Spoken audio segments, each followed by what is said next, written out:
Good day mga dol. So another tech vlog na punta mga dol no.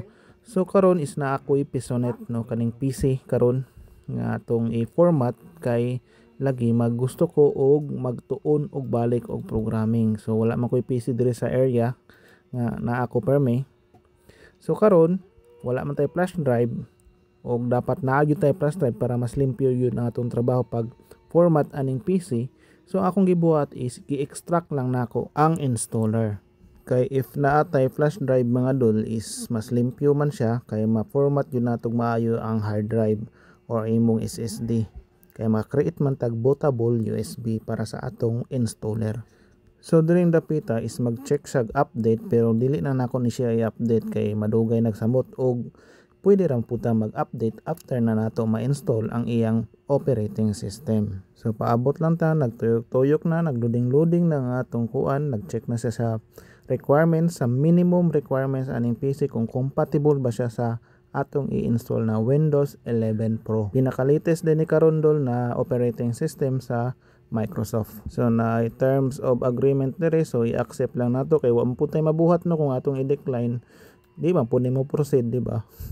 So during dapita is papilion ka kung i-keep pa ba nimo ang iyang old files or wala na jud kay ibilin bisan isa. So ako is wala jud ko ibilin kay aron mas limpyo, no? O wala man po ni kayo importante nga files kay Pisonet ra man gud ni. So if final decision na gyud nga wala jud kay i-keep, ako di ay, so next na nato, no?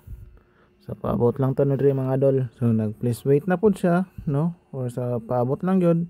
Pero if na ay error ani mga dol, mga guys, pareho nga na error daw ang akong drive C kay puno daw. So deletean daw na ako, no. Simple ra pud ang solution kay mag-delete daw ko. So after nimo ma-delete, pislitan nimo ning refresh. Kanang refresh na button og ingani na dayon ang status niya. So okay na. So install Windows 11 Pro, keep nothing. So mo na ganina akong gipili nga wala jud ko i-keep bisan isa ka file. So install lang nako mga dol.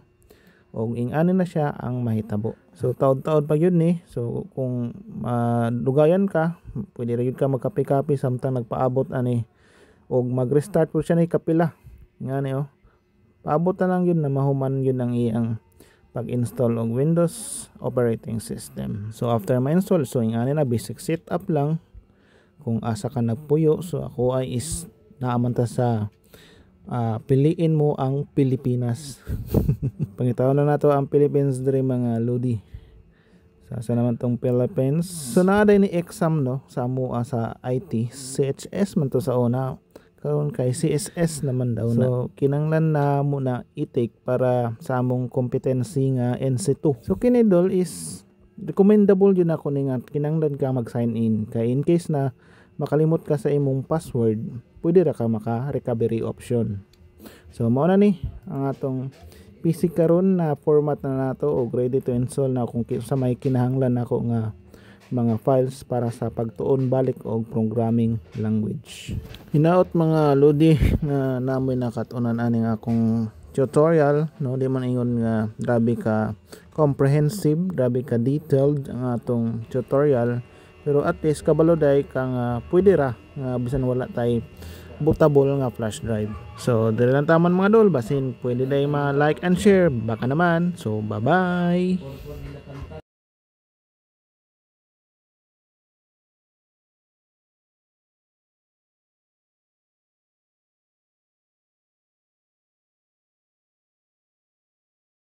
Nari ang specs mga dol, Ryzen 5 5600G, okay na siguro ni para sa kanang basic programming sa no, di kay ta advance kay balik man ta sugod no magtuon. So dili lang taman mga dol og dagang salamat kaayo sa imong paglabay.